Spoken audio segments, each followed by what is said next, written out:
What's going on, guys? The Comics Kid 2099 here, and I want to talk to you about a movie that I watched earlier this week, The Invincible Iron Man. This is an animated movie from 2007.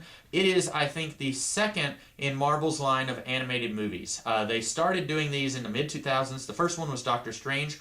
I guess they're still doing them now, but I kind of lost track with them a while back. I haven't watched one in a very long time.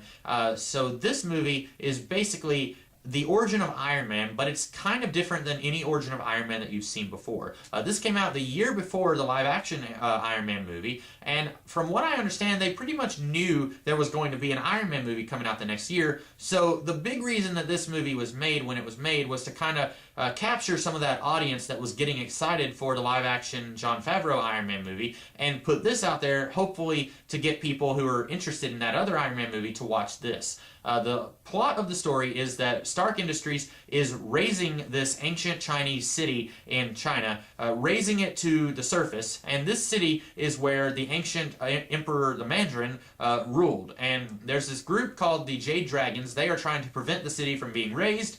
Tony Stark raises the city, and then through a series of events, Tony Stark gets fired from his company. Basically, he's fired, and then he goes over to China to rescue Rhodey, who's been kidnapped by the Jade Dragons, and then while he's over there, he gets caught in an explosion, kind of like in the live-action movie, and then Rhodey and this other guy, they help build him an iron lung to keep him alive, and then the Jade Dragons are like, we need Tony Stark alive. He does not need to die. So then Tony kind of streamlines the whole thing so that he's got, you know, the iron heart, kind of like he does in the live-action movie, and these guys, they want him to destroy, or they want him to resync the city that he helped raise. And he winds up building a machine for them, but then the machine is effectively useless, and he has the big Iron Man armor that he builds, the Mark I, I guess is what it's called, just like in the original movie, or in the live-action movie. And so then he and Rhodey escape, and then S.H.I.E.L.D. wants to arrest Tony because he has been charged with selling weapons to the Jade Dragons, who are the bad guys. And so Tony and Rhodey go on the run, and then from that point, they are trying to capture all 5 of the Mandarin's rings. In the comics, the Mandarin has 10 rings. Here, he only has 5. And Tony is trying to capture all of these rings so that they do not come together and reform the Mandarin spirit. And this girl who is part of the Jade Dragons, she was kind of nicer than all the other people in the Jade Dragons. She has kind of formed feelings for Tony, and Tony kind of has feelings for her. We find out at the end that she is going to be the vessel that the Mandarin will resurrect in, and she was trying to prevent Tony from doing anything. She was the one who provided S.H.I.E.L.D. with the false information that he had sold the weapons to the Jade Dragons. And so then at the end of the movie, all the rings come together for this girl, and then she becomes the Mandarin. Well, then Tony is able to convince her that she is not the Mandarin and that she is whoever she is. I don't remember her name. And then she takes off each of the rings, and then she dies. It doesn't explain how she dies. She just dies.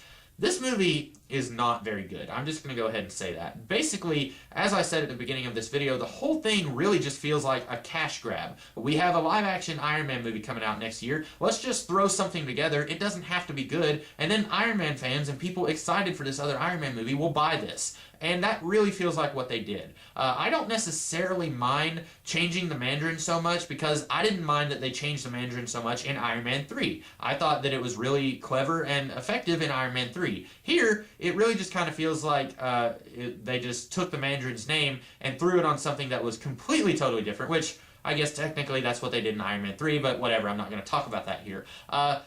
The last half of this movie really just feels like a video game. It's like, okay, one of the Mandarin's rings is inside a volcano, so I'm going to get this armor, and I'm going to go into the volcano, and I'm going to fight these spirits, and then I'm going to get the ring. And then another ring is underwater, so I'm going to get a different armor, and I'm going to fight the spirits over there. It really feels like each level it's like a level that you would fight a boss in a video game. And I was really surprised that one of the rings wasn't on the moon or something like that. And then the end of the movie really just feels like they took a whole bunch of plot points, threw them on the wall, and then started throwing darts to see what they should do. Because at one point, Tony fights like an army of statue men, and then he fights a dragon who comes out of nowhere, and then he fights the girl who becomes the Mandarin, and then she dies. Again, we don't really know how she dies because Tony didn't shoot her or anything. He didn't hit her. She just dies when she takes off all those rings. And then I haven't talked about Tony's relationship with his father. His father is alive here, and I think that's a departure from the comics because I'm pretty sure Howard Stark wasn't alive by the time Tony became Iron Man in the comics. I'm pretty sure, but I'm not 100% certain. And so Howard Stark is he's the one who started the company, and Tony, according to Tony anyway, he's the one who turned it into what it is now. And the board of directors, they fire Tony at the beginning of the movie. And this movie wants us to believe that the board of directors are the bad guys. But Tony has secretly been building an arsenal of Iron Man armors that cost $0.5 billion, $500 million. And he says, well, what I'm doing down there, you can't know what it is, but you have to know that that is the future. And so you just have to deal with it if I'm taking company money and I'm doing something with it, but you don't know what I'm doing.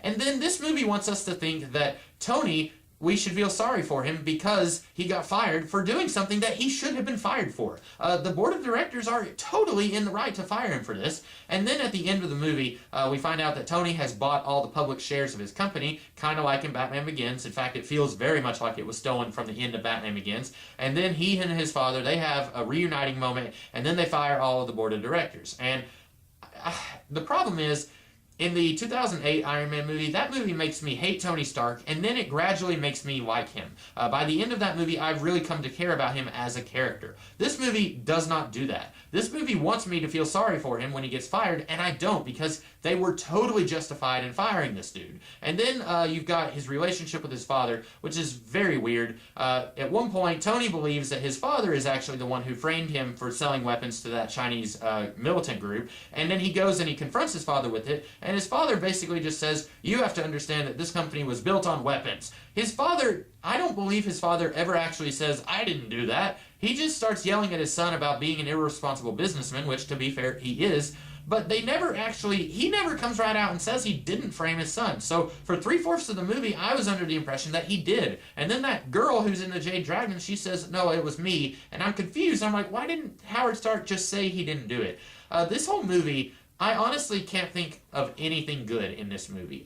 The voice acting is pretty good, I guess I'll say that. And the animation is good most of the time. There is a little bit of CG in here that doesn't really work. Mostly it's when Tony is in his armor fighting bad guys. The CG is really weird, not very well integrated. It's not as bad as the animated series where when he would armor up, it would go to CG. It's not that bad, but it could be better. In the year 2007, they were a lot better at integrating CG than what is evident here. They could have done a better job. I do not like this movie. If you are into Iron Man, if you want to consume a good Iron Man story, I would say watch a couple of the movies. Not all of the live action movies, but watch a couple of those or read some of the Iron Man comics. Do not try and watch this movie. It's not very good. I haven't seen it in 8 years. The first time I saw it was when it first came on Cartoon Network, and I was just like, at the time, I actually really liked it. And I don't know why, because there's really not very much here to like. But at the time, I really liked it. Now, I'm like, ugh, this is really bad. So I do not recommend that you watch this movie. I am probably never ever going to watch it again. And so in 8 years, if I say, it's been a while since I saw that Iron Man movie, please, one of you stop me from watching it, because it's really not very good. That's all I have to say about the Invincible Iron Man animated movie. Let me know what you guys thought of this video in the comments below. And if you like this video, be sure to like, share, and subscribe. And I will see you guys later in the week with some different kinds of videos. So take care.